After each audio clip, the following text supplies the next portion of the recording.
This is LGR, London Greek Radio. Κατέβασε τη δωρεάν εφαρμογή του London Greek Radio από το App Store για iOS και Google Play για Android και συντονίσου. London Greek Radio 103,3. Μας φέρνει πιο κοντά.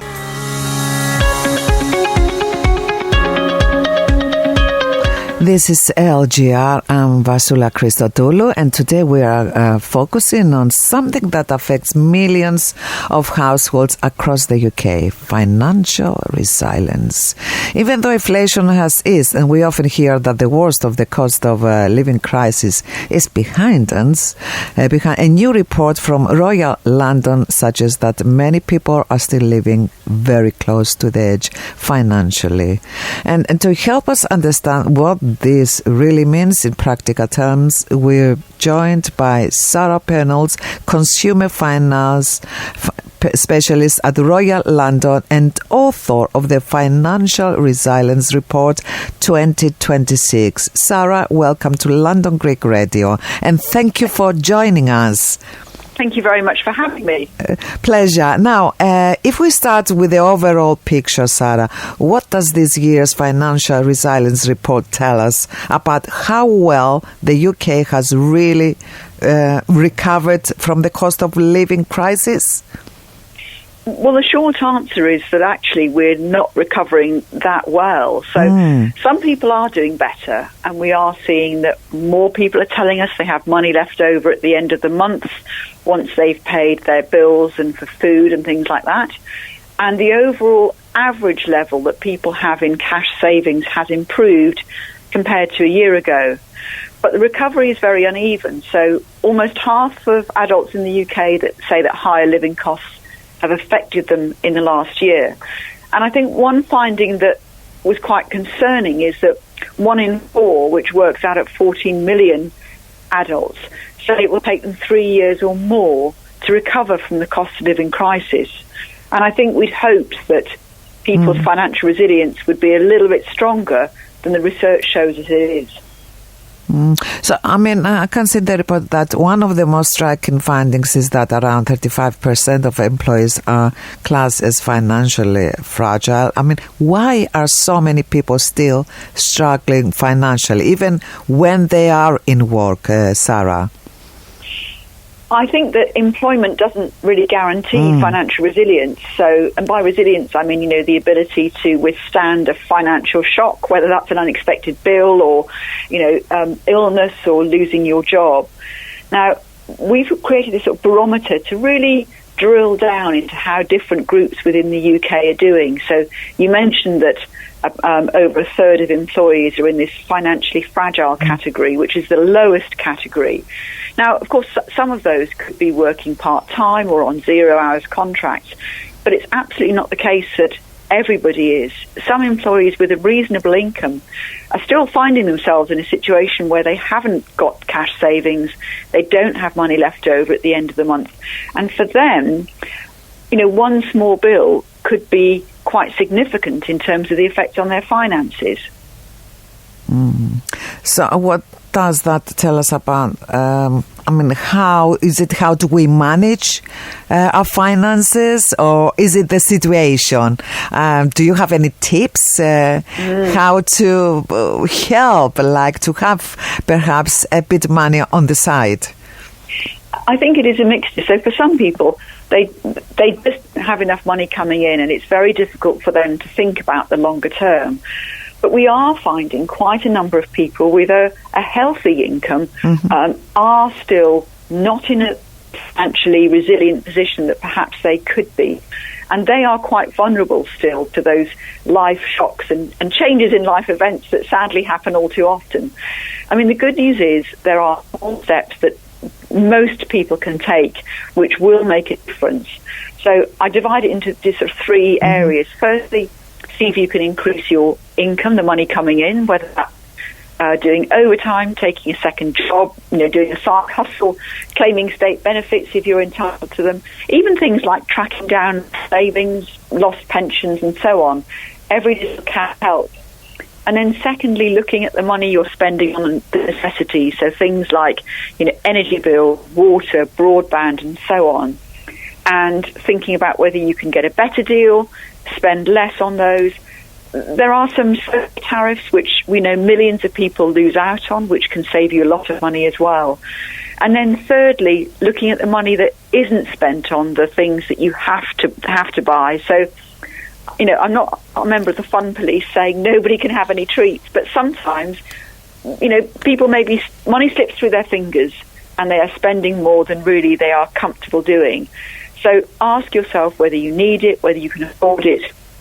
And if you are somebody who's working, how long will it take you to work to pay for something that you might not need but think you'd like to buy? And sometimes those things can just add as a bit of a break and get you out of those habits that perhaps could be draining your money faster than you realise.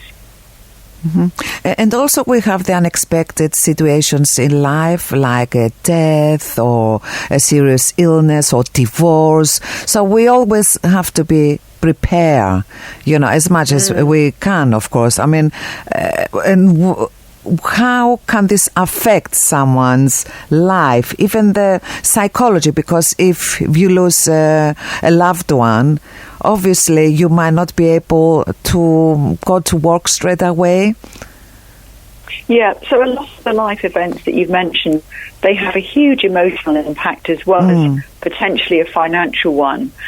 And, this is about understanding that for some people that's going to be, depending on, what happens, that can be quite hard to deal with emotionally. But I think one of the things we found when we've carried out this research in previous years is that people often don't ask for help until they are really struggling.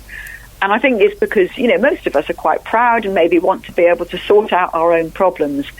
But I would say whether it's asking for emotional help or financial help, do it earlier than if you can, because often there are more options available to you then.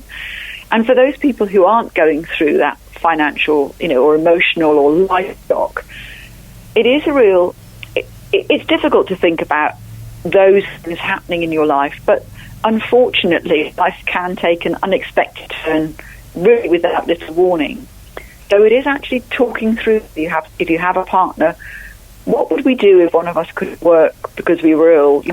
What happens if one of us was to die unexpectedly? Or what happens if there's the car breaks down or the boiler breaks down? And the first step to building financial resilience is to get the information, find out where you are now, and then you can take steps to try and improve your situation from there. Absolutely. And Sarah, as we are a Greek radio, many of our listeners are self-employed or run small family businesses.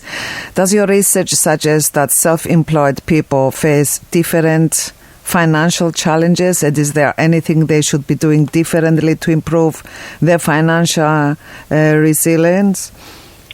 What was interesting was that when we looked at people who are self-employed, in many ways, although they face a lot more, challenges that people who are employed don't, such as, chasing invoices, those periods where maybe, the work is unpredictable, actually their financial resilience in many ways was quite good. So people who are self-employed tended to have higher levels of cash savings. Now, that could be setting aside savings to pay your tax bill, but overall, they had higher levels of cash savings than people who were employed.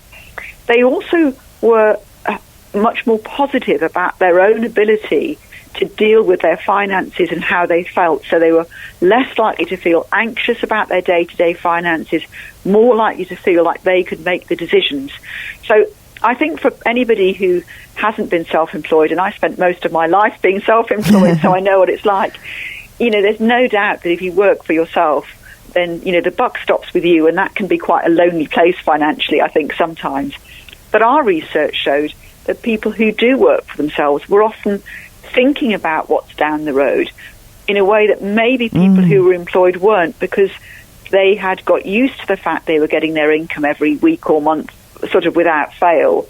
And potentially some people that was lulling them into a false sense of security, whereas people who were self-employed tended to have that cash buffer. They were thinking about what would happen if they couldn't work. And many of them, in the way that you have to be positive if you're going to launch your own business, had a positive attitude about their money as well.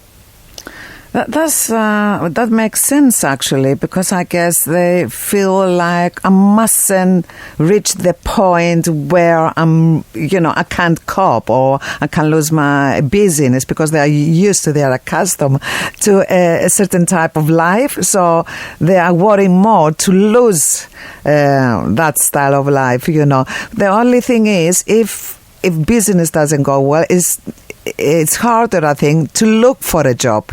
It's not as easy for someone who lost their job, they are working somewhere, and they are just going to look for another job. I don't know if you understand what I mean. How hard is that? I mean, if you're self-employed, I think it's harder to go and work for someone else. I mean, of course, you will have to. If you have to, you will do it. But it might be more difficult. Well, I think that's a personal thing, and some people will find it difficult to make that bridge from working for themselves to working for somebody else. But as you say, a number of people are finding, for whatever reason, that's exactly what they're doing, maybe because of the kind of cost of living crisis. I do think, though, that if you are someone who's self-employed, then generally you have to be very resilient on a personal level, because you do often, not always, but have that unpredictability, not necessarily about work. You may be able to get the work, but there may be unpredictability in terms of getting paid.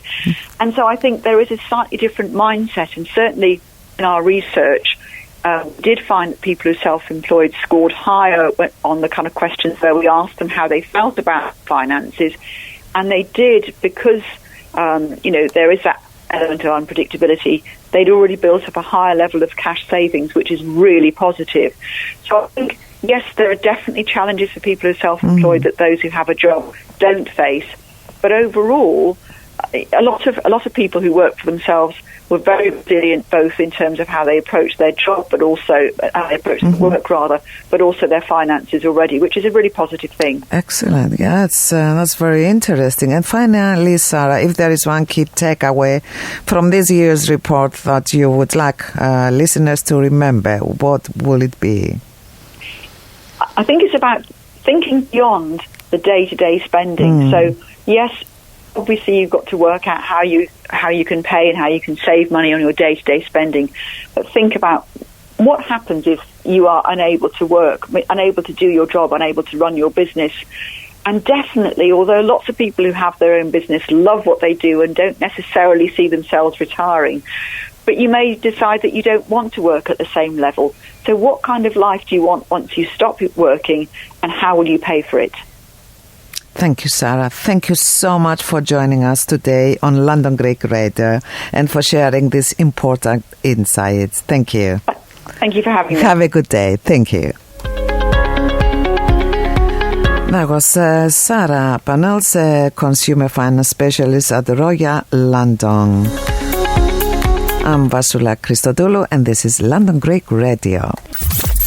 This is LGR, London Greek Radio. Ο αγαπημένος σου ελληνικός σταθμός στα social media. Ακολούθησέ μας στο Instagram και στο TikTok, βρες μας στο Twitter και κάνε like στη σελίδα μας στο Facebook London Greek Radio.